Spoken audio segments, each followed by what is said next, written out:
$50,000. That's the average transaction price for a new car right now. 50 grand. And some people are spending that kind of money on vehicles that Consumer Reports says are among the least reliable on the road today. We're talking cars with reliability scores so low, they make you wonder how they even passed quality control. I went through Consumer Reports' entire 2026 automotive report card, built on surveys from over 380,000 real vehicle owners, and pulled out the 17 worst cars that the data says you should think very carefully about before buying. Some of these will surprise you. A couple of them might make you angry. And at least one of them is probably sitting in your neighbor's driveway right now. Before we get into the list, let me quickly explain what makes Consumer Reports' data so powerful. Because it's not just some random opinion poll. Every year, they survey hundreds of thousands of vehicle owners about problems they've experienced across 20 specific trouble areas. We're talking everything from squeaky brakes and loose trim pieces, the annoying stuff, all the way to catastrophic engine failures, dead transmissions, and EV batteries that need full replacement. And here's what sets their methodology apart. They weight the severity. So a car whose infotainment screen freezes occasionally isn't penalized the same way as a car whose transmission completely fails at 3,500 miles. That matters. That's the difference between an annoyance and a 5-figure repair bill. They then calculate a predicted reliability score on a scale of 0 woe to 100. For reference, the most reliable cars, your Toyotas, your Subarus, your Lexus models, they're scoring in the 70s, 80s, even 90s. Some of the cars on today's list? They're scoring in the teens, single digits away from the absolute floor. So with that context, let's get into it. Starting at number 17, the Alfa Romeo Tonale. Now, Alfa Romeo makes beautiful cars. Nobody's going to argue that. The design language, the Italian heritage. There's a reason people fall in love with the brand. But falling in love and living with something every day are two very different things. The Tonale is a compact luxury SUV, and Consumer Reports ranked it dead last in its class. Last place out of 10 luxury entry-level SUVs. And the problem isn't just one area, it's a pattern. The Tonale shares its underpinnings with platforms from Jeep and Dodge. And as we'll see later on this list, that connection isn't doing anyone any favors. Alfa Romeo as a brand sits so low in the rankings that Consumer Reports doesn't recommend a single model in their lineup. Number 16, the Tesla Cybertruck. Look, Tesla as a brand actually improved dramatically this year, jumping from 17th to 9th in overall brand rankings. That's a big move. But the Cybertruck, it's the black sheep. While every other Tesla model has average or better predicted reliability, the Cybertruck sits below average. And honestly, that shouldn't shock anyone. This is a vehicle that was engineered to be unlike anything else on the road. Stainless steel exoskeleton, steer-by-wire, an entirely new manufacturing process. First generation anything in the auto world tends to have problems. Add in the complexity of the Cybertruck's design, and you've got a recipe for early adopter headaches. The truck looks incredible, but the data says proceed with caution. Number 15, and this one stings, the Ford Explorer. This is one of America's best-selling SUVs. Families depend on this thing. And last year, it actually had Consumer Reports' recommendation. Not anymore. It lost that recommendation this cycle due to reliability issues that surfaced in owner surveys. Ford as a brand made its best overall showing in 15 years, climbing to 11th in reliability. But the Explorer specifically, it went the other direction. Here's the thing. It's been through a lot of changes recently, and Consumer Reports' own data consistently shows that newly redesigned vehicles are almost always the most problematic in their first year or two. So if you're eyeing an Explorer, patience might pay off. Let them work out the kinks. Number 14, the Ram 1500. Ram as a brand ranked 25th out of 31 manufacturers. That's near the bottom. And the Ram 1500, one of the most popular full-size trucks in America, landed among the least reliable vehicles for 2026. Now, Ram trucks have a loyal following, and I understand why. The interior quality, the ride comfort with that coil spring rear suspension, the available features. On paper, it's arguably the most refined full-size truck you can buy, but the reliability data tells a different story. And when you're talking about a truck that people use for work, for towing, for daily driving, reliability isn't optional. It's the whole point. Number 13, the Jeep Wrangler. And I know, Wrangler owners are loyal to a fault. They'll defend this thing like it's family. But here's what the data shows. The 2026 Jeep Wrangler received the worst overall score of any current SUV tested by Consumer Reports. The worst, not just in its segment, across every SUV they tested. Consumer Reports flagged poor reliability, a stiff, uncomfortable ride, loud interior noise, bad fuel economy, and awkward ergonomics. And Jeep, as a brand, dead last. 31st out of 31 manufacturers, the lowest scores in brand reliability, road test performance, and owner satisfaction. Not a single Jeep model earned Consumer Reports' recommendation this year. The Wrangler is an icon. Nobody's denying that, but icons can still have serious problems. Number 12, the Lincoln Corsair plug-in hybrid. Lincoln had a great year overall. The brand jumped 17 spots, landing 7th in the rankings. That's remarkable. But the plug-in hybrid version of the Corsair drags the whole average down. This is a trend we're going to see repeatedly on this list. The gas-powered versions of many of these vehicles are perfectly fine. It's when you add plug-in hybrid complexity, the battery management systems, the dual powertrains, the software integration, that things fall apart. The Corsair PHEV was called out as one of the least reliable vehicles in the entire 2026 survey.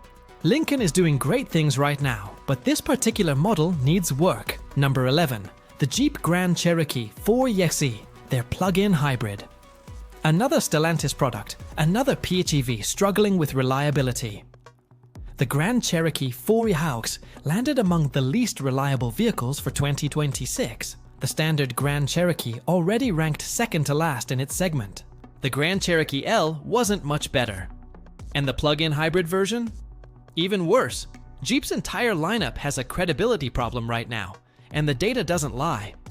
When every single model from a brand fails to earn a recommendation, that's not a fluke. That's systemic.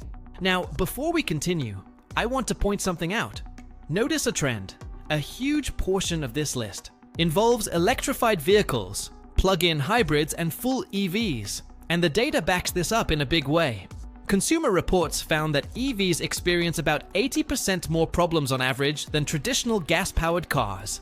80%. Meanwhile, standard hybrids, not plug-ins, just regular hybrids, actually have about 15% fewer problems than gas cars. Think about that contrast. Regular hybrids are more reliable than gas engines, but full EVs and plug-in hybrids significantly less reliable.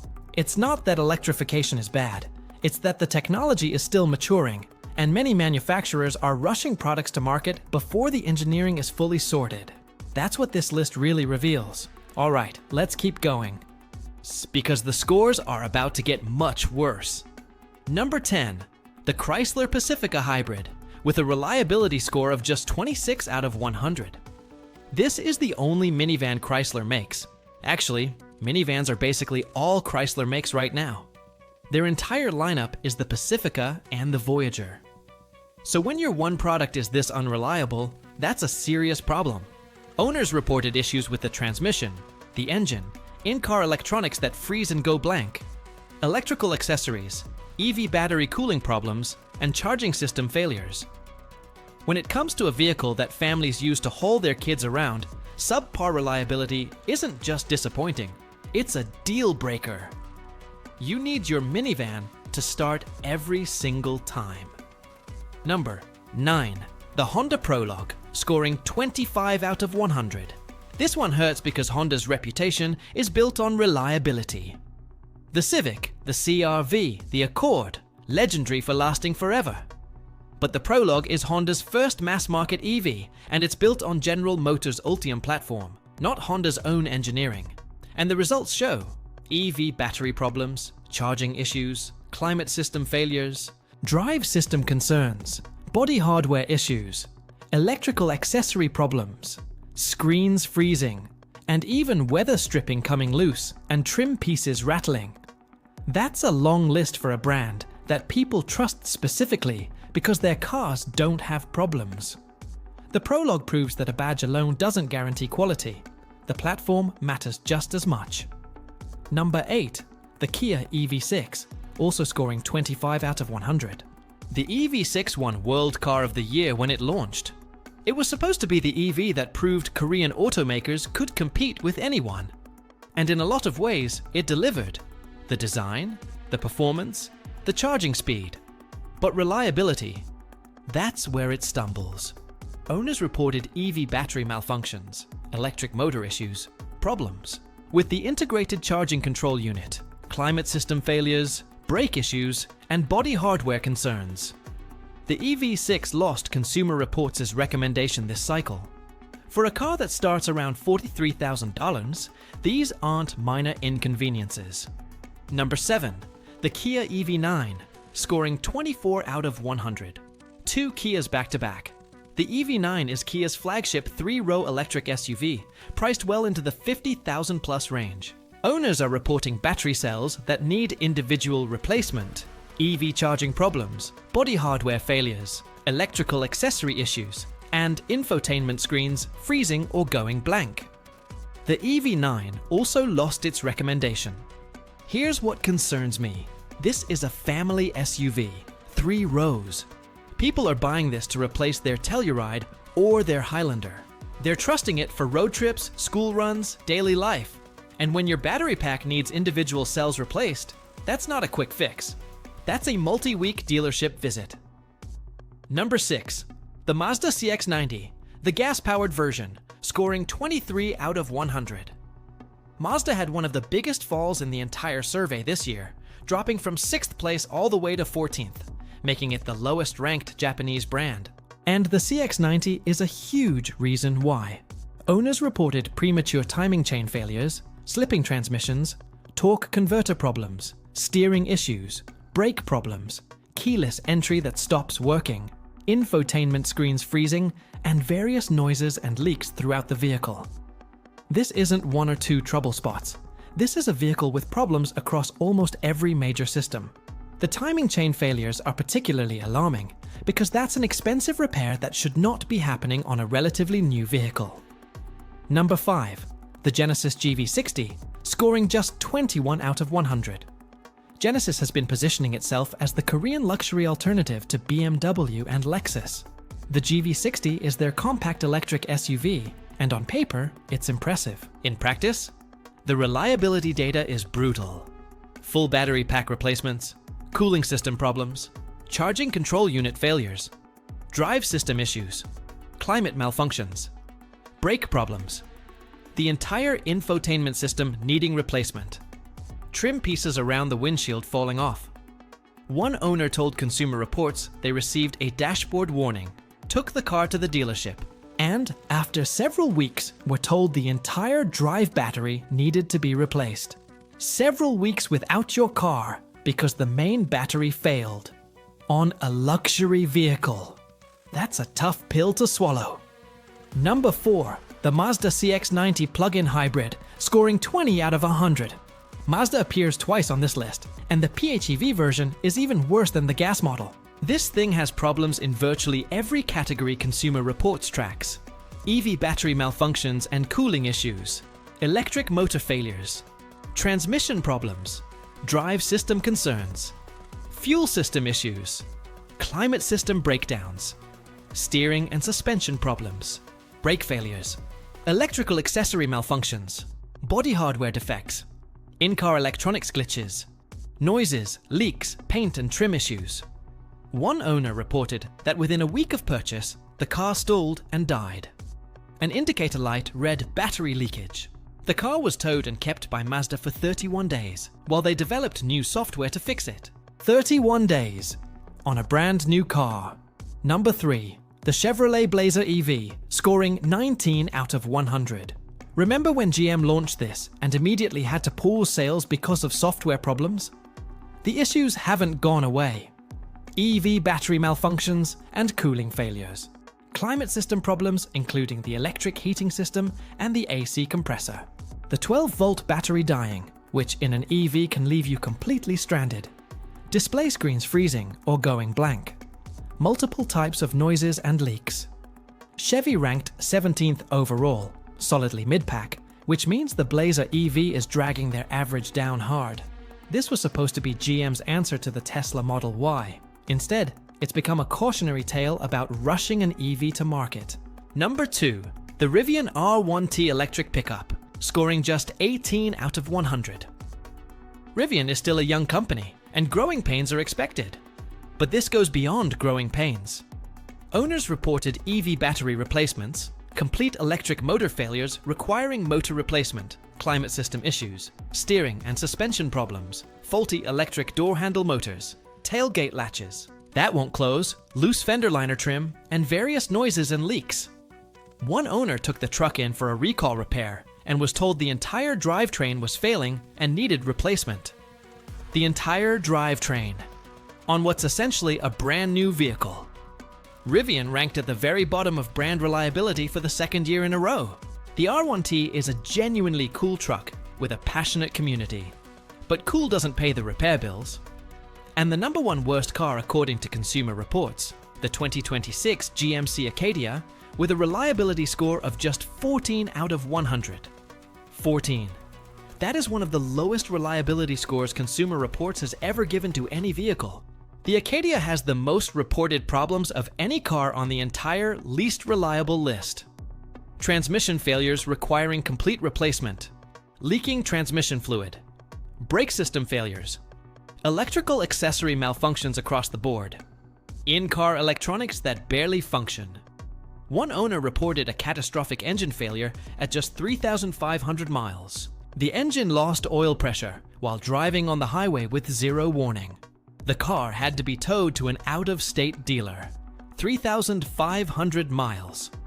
That's not even broken in yet. And here's what gets me. GMC is marketing the Acadia with a new Denali Ultimate trim, pushing it into luxury pricing territory. They want more money for a vehicle that Consumer Reports says is the least reliable car you can buy right now. That takes a certain kind of confidence. So what does all of this mean for you? Here's my takeaway.